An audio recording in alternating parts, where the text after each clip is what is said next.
Good evening, Snooker World, and welcome to the 15 Red podcast this evening on World Snooker Championship Day 1 today. Good afternoon, I'm guessing, to Mike in Vancouver, British Columbia. Good evening. Good evening. What's going on? All right. We're a bit later than planned, obviously, because of the World Championship Day. So, what have you made of the first day then, Mike? We'll get into some of the results in a minute, but what's your thoughts on the opening day? Well, I was really impressed with the fact there was 8 centuries made on day 1. That was really surprising. I didn't anticipate that. 8 already. Yes. So, And we might beat that record of last year. Yeah, 79 I think last year. 79. We're heading that way already. So we'll start off with the opening match. Ronnie O'Sullivan against Mark Joyce. And in the first session, it was very, very scrappy. Okay. I thought both players took a long time to settle down. Joyce had loads of chances.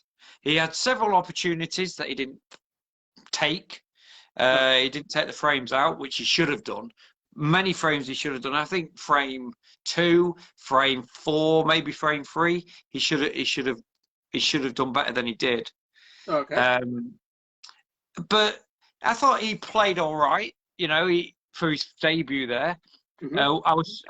I was happy for him when he got a frame on the board. I thought, you know, that he's not going to lose disgracefully, hopefully, and that's what he didn't want to happen to him, I guess.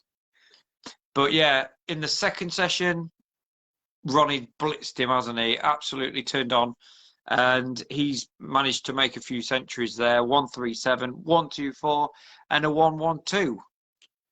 If you remember back to frame number 8, Joyce had a chance to draw level at 4-4, and he missed.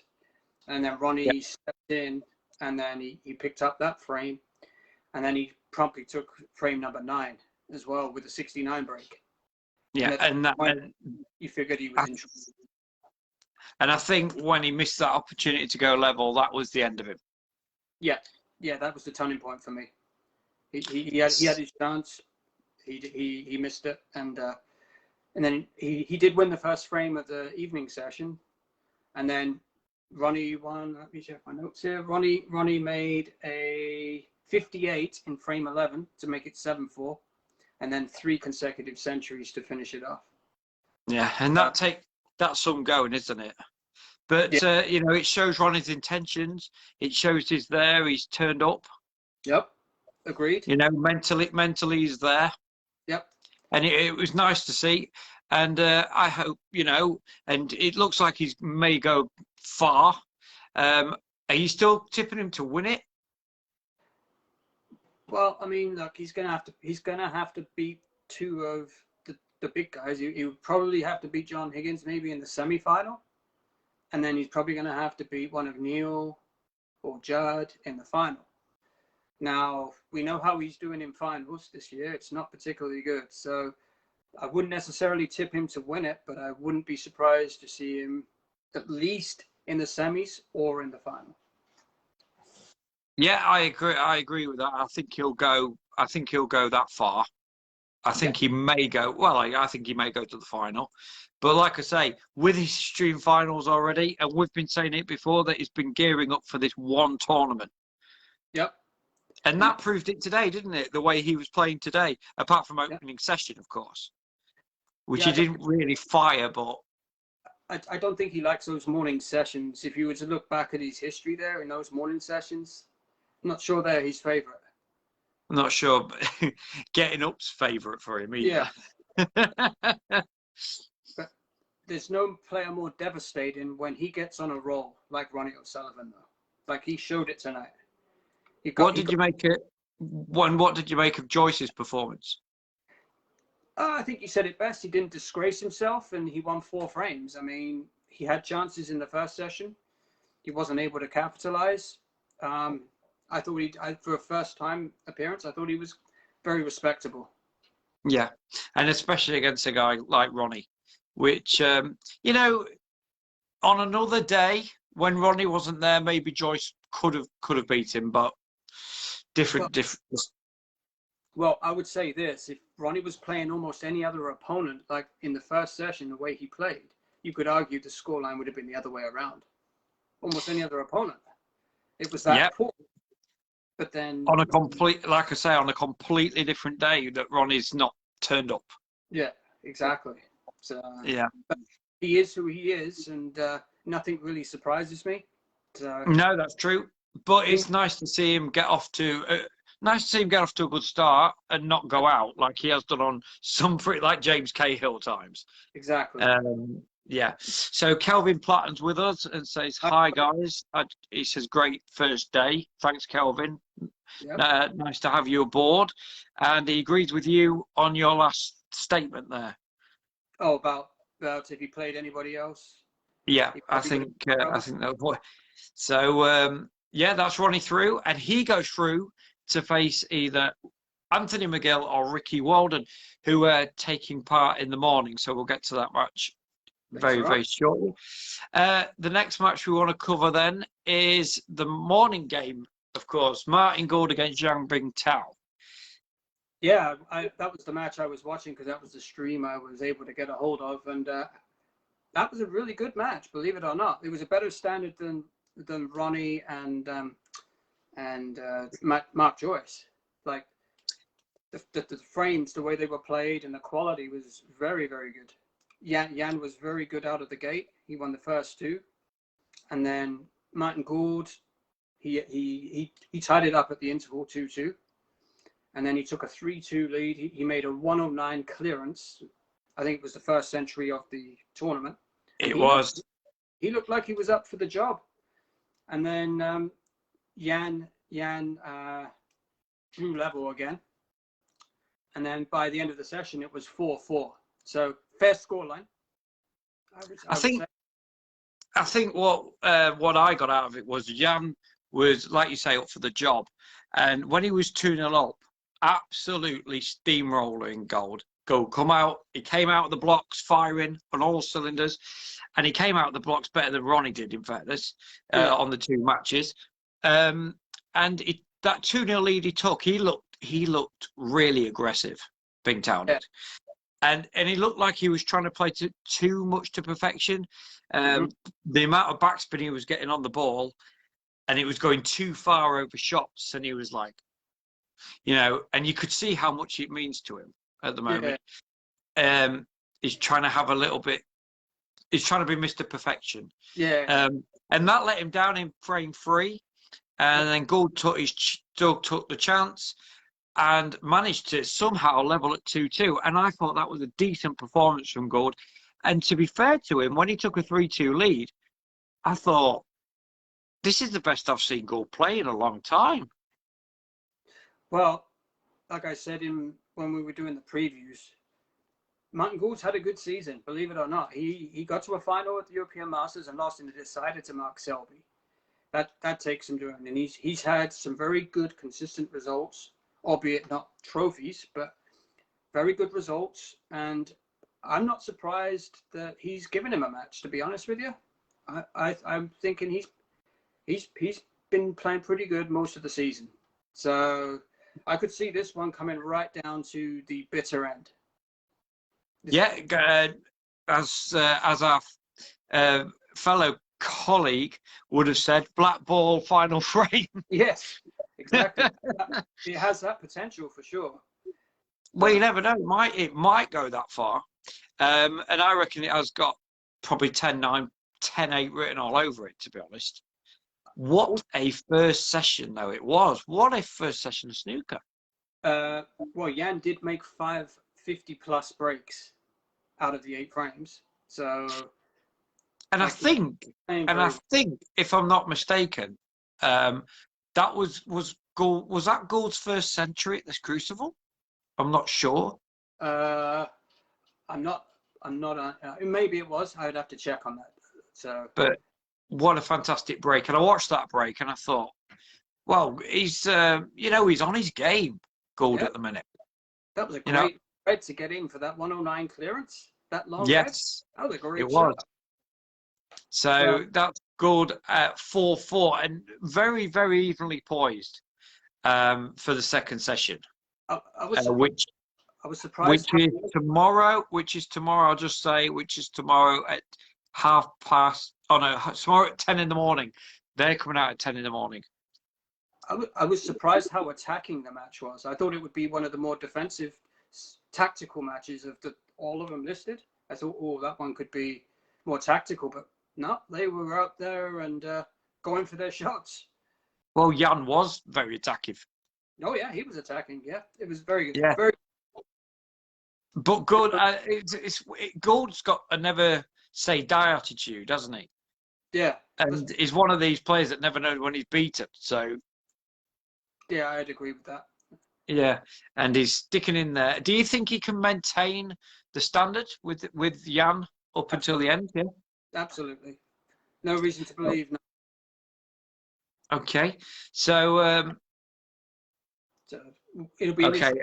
Kelvin's said that he's made a few at the Crucible actually. Okay.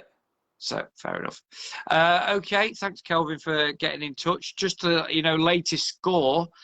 David Gilbert is 7-2 over Chris Wakelin, and they're playing their last frame, I believe. I think it's 7-2. The last frame?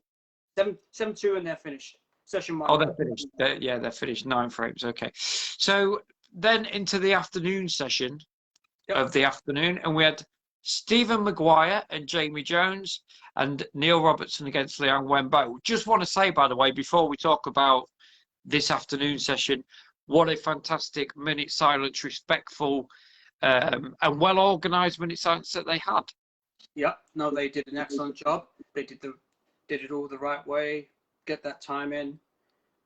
Very well executed, without question. I thought it was a bit strange how they stopped Robertson on frame ball, though. Before. Yeah, it just happened to be that way. But yeah, no, the way it was done and conducted, thumbs up for that. Absolutely. So, which one shall we? We'll go with the Robertson game then against Liang Wenbo. And you said Robertson looked very good. Yeah, he was excellent again. Like he looked like he's continuing on from his Tour Championship victory. He won the first 3 frames, and then he won the first 2 frames. Wenbo won frame 3, and then frame 4 he made a 108 to clearance. And he was up 3-1, and then the second half of the first session, he continued to play the same way, and created a 6-3 advantage. So, and he could have been worse because Wenbo made a 126 in frame 9, which was a nice break. But Neil looked like a pro today. Like he was dominating. Like he normally does sometimes. That's Neil for you. Yeah. And what about Wenbo? Was he a bit outclassed? Yeah, he was outclassed. He had some chances, but not too many chances. Like, he did well to get 3 frames, I think. Okay. I've got to hasten to add that I didn't see any of that match this afternoon because I was out along with the Maguire and Jones game. But with Maguire, I knew he was 3-0 up, and then he lost 5 on the spin. Yeah, it was out of all the matches, that one was probably the poorest quality, but it was very compelling. Like the first couple of frames, Maguire got in and they were pretty scrappy, no big breaks, but he won. And then he got up 3-0, and then Jones got one before the interval. So you thought, all right, 3-1 sounds about right based on the play. It wasn't the best. And then they come out for the second half, and then Jones reeled off the next 4 frames, but no like big breaks necessarily, but enough to win frames. And Maguire just terrible. Like he's, how he gets when he gets moody and starts stomping around, and you can tell he's upset. Well, just from the 3-0 up to 5-3 down, his whole body language and demeanor changed. So, and so frustration levels started kicking in for him, as they normally do, and he starts, banging, sitting down like that, doesn't he? And the thing was, he was given lots of chances. It wasn't like Jones was getting in there and just like one visit snooker. It wasn't like that at all. Like Stevens' long putting for that session was just awful. Like I don't know how many long putts he made, but it was not many. And then contrary, he would always leave an opportunity, and then Jones would make enough to win the frame or create a lead and then get over the line. But I mean, it just wasn't pretty in any sense of the word. He's lucky he's only down 5-4. I mean, yeah, one frame behind. Do you see Jones coming through that one? Well, like if Maguire has a good like first part of the second session, if he was to win 3 out of 4, then I would say he's got a decent chance to win it. Like Jones wasn't playing particularly well either, but it was compelling. But yeah, the standard wasn't very high, so Maguire I could see getting over the line. But if Jones comes out with any kind of form, I could see him finishing him off as well. Yeah, well, like I said, well, he only needs 5, and I think if he wins the next session 3-1, that's pretty much it, isn't it? Yeah, pretty much it. 8-5 or something. Yeah, I would say. But, you never know. You never know what Maguire's like. You know, he can come out and bliss. You know, yeah, knock 3 frames off quite simply. Yep. Yeah, look, if he comes out and he starts playing like he can, I could certainly see him winning it. But he's not the best Crucible player. First rounds give him all kinds of trouble. He's not, is he? He's got a bit of a bad record at the Crucible. Yeah, it's not. I don't know what it is, but he's a different player when he gets into that arena than almost any other one. Yeah, I don't know why that is, in fairness, but you know, maybe because they do say that arena does play tricks on you, and it's not like any other arena on the tour. True. That's why they say that. So let's just have a look at his Crucible record. I've got it here, Mike. Okay. So first round in his first year, first round, second round, semi-final. Yep. He's made the semis, quarterfinal, second round, first round, semis, first round 4 times, quarterfinal, first round, quarterfinal, first round. So that's it's inconsistent, isn't it? Yeah, I'd say it's pretty underwhelming, to be honest with you, for a guy that's ranked 8 in the world, no finals, and what 3 semifinals. Like that's underwhelming, I would say. 2 semis, 4 quarters. 2 semis, 4 quarters for a guy of his caliber. That's surprising. It is very, very surprising. So, it should be a lot, you know, with the quality he's got and talent he's, you know. But yeah, I'm very surprised to see him 5-4 down though. I am surprised, but he had Jones right where he wanted him, 3-0 up, and looking pretty good, but he just kind of went off the boil. And Jones very strange performance from Maguire. And then this evening, Gilbert is absolutely devastating over Wakelin. Yeah, he's definitely been the best player in that match. 2 centuries and a 90. He has a 1-1-1 and a 1-3-2 plus a 90, and he's won 7 of the 9 frames. So, yes, and I thought this was a hard match to pick when we went through our picks. I thought, oh, that could be a little bit tricky, but David Gilbert put any thoughts to rest in the first session, I would say. Yeah, I think that's pretty much done. But of course, local lad, he's from my area, Tamworth. Yeah, so I do have a bit of a soft spot for him in that respect. Yeah. But yeah, I'd like to see Wakelin make a bit more of a match of it because he took Trump close a couple of years ago. Yep. So, you know, I'd like to see him make like 7, maybe 7-5, something like that, or 10-5. Yeah. Keep it at least respectable. Yeah. But the winner of that match will play Trump or Highfield, who's and you made a very, very bold statement, Mike, about that. Oh yes. In our draw show, just after we had Liam Highfield on, you said, here first, Highfield will win that match. Yeah. Do you stand by that? I'm standing by it. My boy is Liam Highfield. I absolutely agree that I think Trump's record in the first round isn't the best. If you're going to get him, you're going to get him there. I think. Yeah. If you get him there, you may not get him at all. And I think he's got a great chance of beating him. I think he's got a good chance. Yeah. If he can take the first frame and get him a bit rattled. Yeah. Yeah. Judd's got that same demeanor like Maguire in so many ways, where if he doesn't get his own way, he can get despondent really quickly. You know, if Liam can just hang in there, then all bets are off, I would say. Yeah. You know what absolutely. I mean? Yeah. So, but I'm hoping for Liam. He's a good man, comes to our show, and we're definitely pulling for him. I know that. Michael Hager says you have to question Maguire's fitness and stamina, given his Crucible record. That comes into play.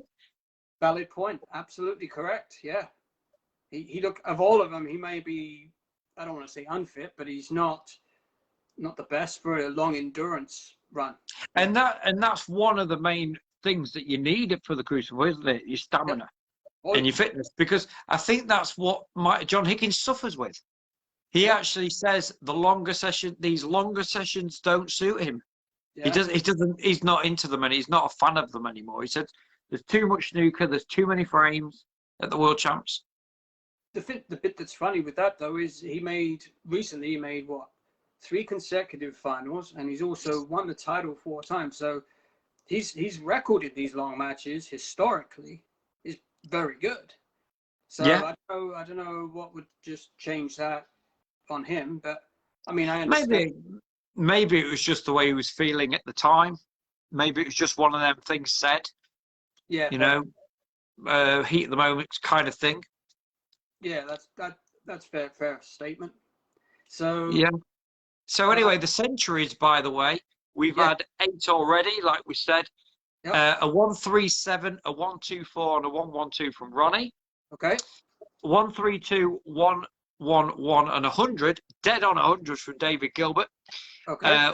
126 from Wembo. Yep. 109 from Martin Gould, and a 108 from Neil Robertson. Wow, that's just David. Now last season's century breaks was 70 at the World Champs, 70 odd. I think it was, So we've got 8 already. Sorry, 9 already. Can we beat that record this year?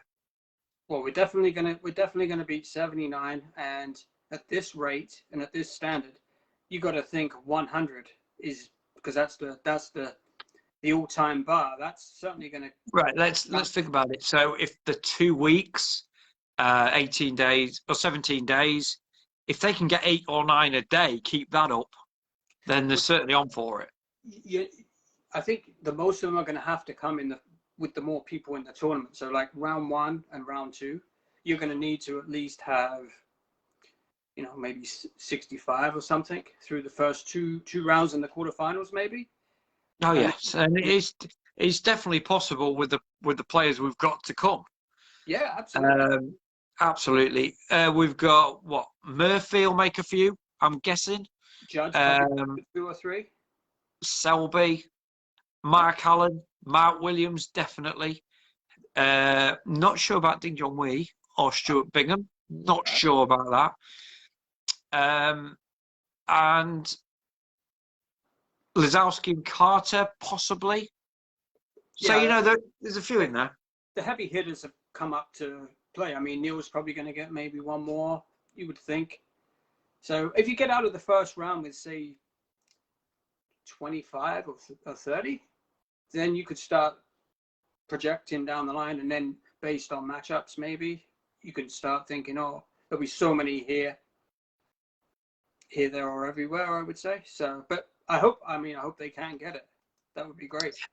Yeah, Kelvin said that 100 would be tough, but be incredible though if that happened. And that's a record. That's a record that would probably never be beaten. It's a tough one to beat. I mean, that was 2018, 2017. Yeah, we're into lock or no lock situation here, Mike. Yeah. Are you unlocking or low locking that?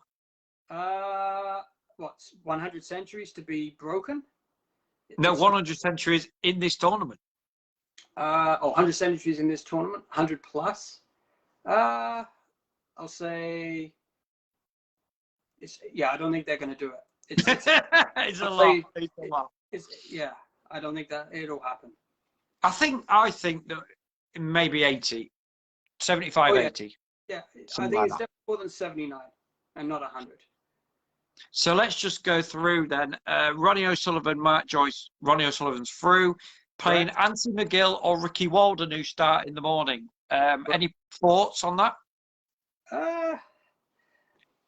Anthony McGill, we haven't seen a lot from him this season. He's been a little bit disappointing after his semi-final battle with Kyron last year. I was expecting to see him a little bit more, but I don't think he's recovered from it yet. Yeah, there could be some truth to that. Yeah. Personally, I've watched a bit of Ricky Walden in the qualifying. He looks pretty good still. He came through strong. He won 10-4 in his last qualifying match. So I think that's a close one. And I wouldn't be surprised if Ricky Walden won. No, I've got a favourite McGill. Yep. He's a favourite of mine. I know he hasn't a very, very good season, but I think he's not too bad at the World Championships. He's made one quarterfinal, one semi-final. So yeah, his history's okay.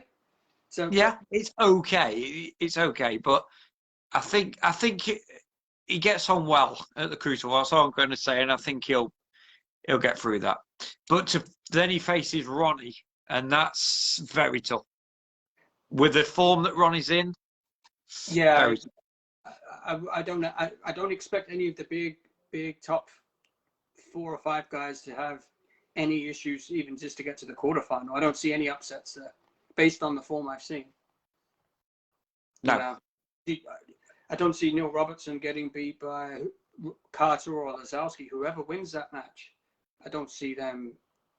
Can we still pick a winner out of Lazowski and Carter? Yeah, that's a really tough matchup when you think about it. But whoever wins, I just don't see them posing any threat for, say, a Neil Robertson. You know what I'm saying? Or no, I don't. Trump would beat Highfield. Does David Gilbert beat him? Well, probably not. In all fairness, I can see Carter coming through. Yep. Just about. But whoever gets through, it's it's difficult. It's difficult to see any of the big guys getting tripped up. Yeah, I agree with that. So I totally agree with that. Sorry. Carry on. I was going to say, do you see any what upsets can you actually see happening outside of the big guys, obviously? Matthew Selt beating Barry Hawkins. Yeah. Kurt Mafflin beating Mark Selby. Yep. Okay. I can see that happening. And then apart from that, I would say Bingham beating Junwei.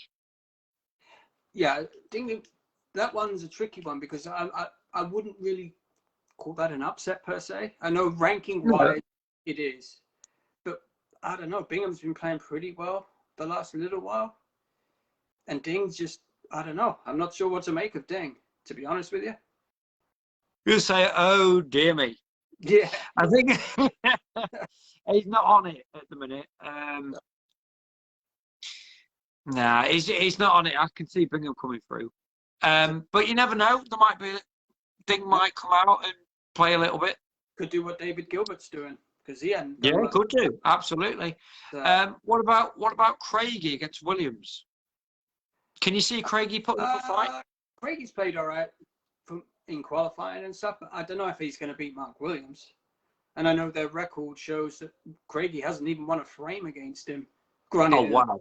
But it was in a small sample size. It was the Pro Series recently, just before the World Championship. You know, the Pro Series, what Mark won, like 2 frames there, and then there was another match before that. Mark beat him 4-0, I think, maybe in Wales, like last 28 match or something. So the sample size is very small, but I don't expect Mark Williams to lose over a 19 frame match. No, I don't. To be honest, I couldn't see him losing that. No. So the match is in the morning. Then, like we say, we've got Anthony McGill and Ricky Walden starting at 10, and then also at 10 o'clock in the morning, we've got. So I'm just finding out here, guys. Sorry. Yambing Town Martin Gould carry on at 10 in the morning as well. Okay. So I'll be very interested to see how that finishes up tomorrow. Yep, that's a good one to keep an eye on for sure. Definitely. Tomorrow afternoon is the finish to Gilbert and Wakelin, which I don't think will last very long. No. But there again, you never know. Yeah. And Robertson and Wembo are their evening tomorrow night. Okay. And John Higgins and John Higgins and Peng Fei. We haven't covered that one yet. What do you think Peng Fei's chances are? Probably about the same or less than what Mark Joyce's were, I would say. I expect John to win 10-4, something pretty comfortable. Yeah. No trip up there? No, I shouldn't be any trip up there, I don't think. No. Calvin says Williams should win 10-5. Yeah, sounds about right. Yeah. And Mark Davis beating Murphy. Oh, he's picked the shot there. He's picked Davis to beat Murphy. Now, actually, it's not a bad shout. No. Because Murphy never settles in early rounds either. Yeah, no, his record historically is not the best, and he hasn't had the best of seasons either, if we're going to compile it. But they've played, 19 times too, 12-7 for Murphy. So, I don't know. I'm not sure what to make of it. Davis was good. He was down 7-2 and he won 10-8. So, but has he peaked too soon? Is he capable? Yes. Will he? I would say probably not. I think he's going in the tournament on a bit of a high though from the qualifying. Yep, absolutely. He's got momentum. He's got momentum his way. So, and Murphy, like I say, doesn't settle. So that's an interesting one actually. You're picking Davis to win. And well, I'm not picking Davis to win, but Davis's style of play doesn't suit Murphy. No, that's true. I think that's true. Because Davis is a bit like Selby, a bit of a grinder. Methodical, and yes, he is. So yeah. I think it's the same theory as Liam Highfield and Trump. The closer it is and the longer it stays close, the advantage incrementally shifts to the underdog. Yes. So if he keeps it close, say, through the first 5-4 or something through session 1, and then it's progressively close to the end, maybe their chances increase as they go along. Yeah. I agree there. And when the longer frames comes in, then you'll see some top snooker from these guys. Yeah, I think Murphy wins 10-8 maybe, something like that. Yeah, I can see that. But then I can see Mark Davis beating him maybe 10-7. Yeah, fair enough.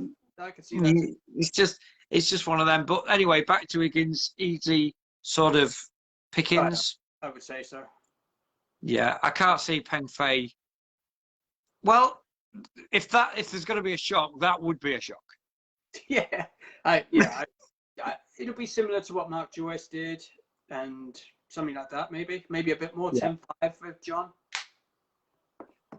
Mark Davis is a very dangerous player on his day, and Kelvin says in 27 years, Williams, Higgins, O'Sullivan, one of them have got to at least the quarters. So I think that would be continuing this year. I don't see that. No, I don't see anything like that. But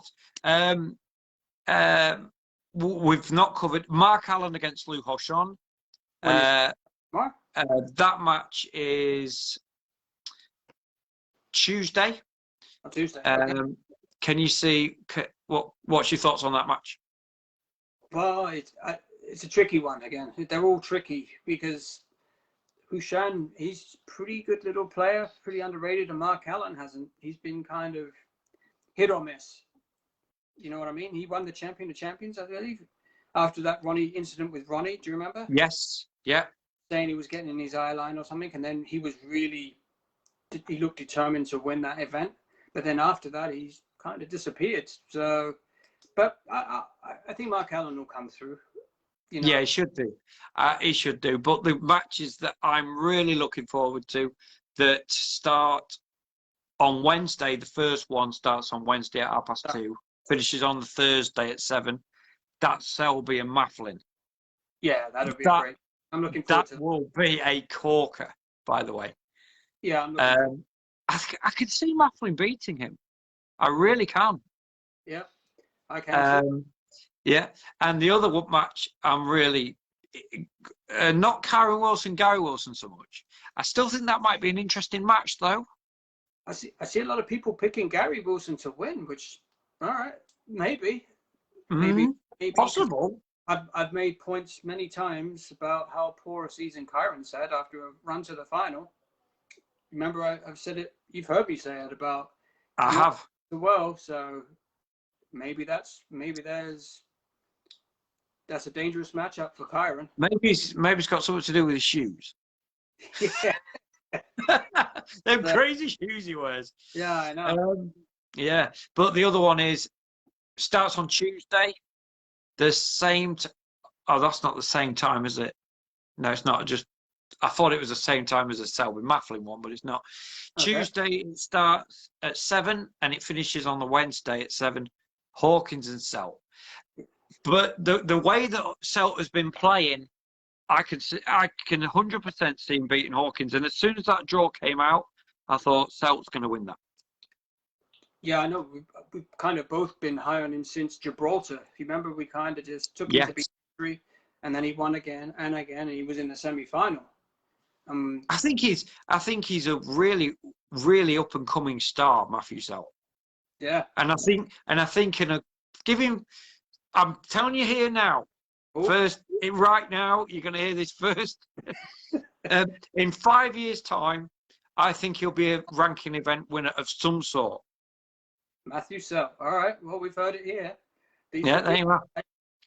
But he will win a ranking event. I don't know what, but he'll win one of the minor ones, like maybe the English Open or Gibraltar.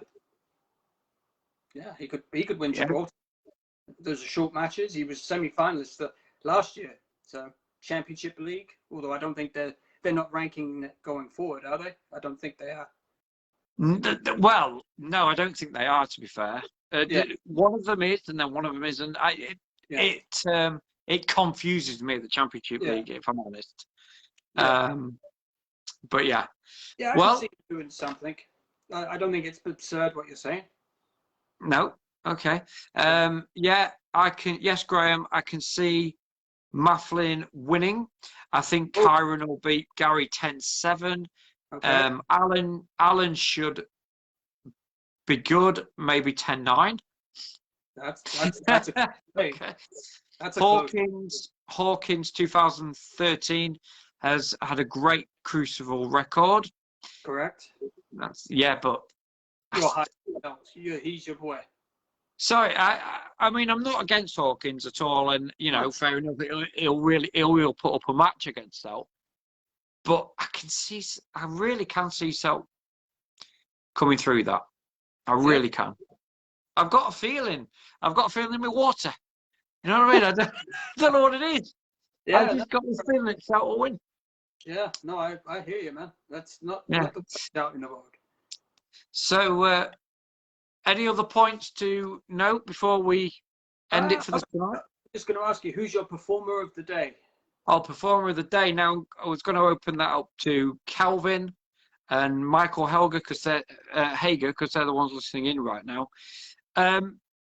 Let's just see. Performer of the day has got to be Martin Gould. And reason? The reason is because, he was 2-0 down against Jan, who was very aggressive, and he's stuck in there, and, he's fought his way back from 2-0 down to go 3-2 up and stuck with him at 4-4. I think that's an interesting match, and I picked Gould. And you're going. And he made a century as well. Yes, he did. Yeah, he looked very good. He could have been in trouble if he had gone down, say, 3-0 or something like that. So that's a good pick. I'm going with a boy from your neighbourhood, David Gilbert. Okay. He was good. I wasn't expecting him to come out and run up two or three centuries and just dominate like he did. So he was my performer of the day. Okay, two minds though. I was Gould or Jamie Jones, but I'll go with Gould. But Okay. Jamie Jones has done really well today. Got to give it to him. He's done well. He's taken advantage of a bit of a strange Stephen Maguire from 3-0 up to 5-3 down, and you're lucky Incredible. to 5-4. Like That is an incredible turnaround. If you get a chance to look at the highlights of it or the short form version, it's worth a look. It's a very interesting session. Yeah. Calvin's man of the day was Gilbert. Oh, yeah. So, okay. So there you go. I just want to say thank you very much, Mike, for episode 55. Okay, 55. Wow, it's craziness. 55. Yeah. All right. Yeah, no, it's good. I'm sure we'll have a few more like this. Absolutely. Covering matches and stuff. So. And we'll be back. We'll be back tomorrow night, possibly at the same time, 10 o'clock, something like that. I think it makes sense to do it just after all the matches are done, and we just blabber on about the matches as opposed to and we talk absolute garbage and get exactly. Yes. All right, Mike. Well, thank you very much, and I'll see you soon. We will. See you later, guys. See you all tomorrow. Good night.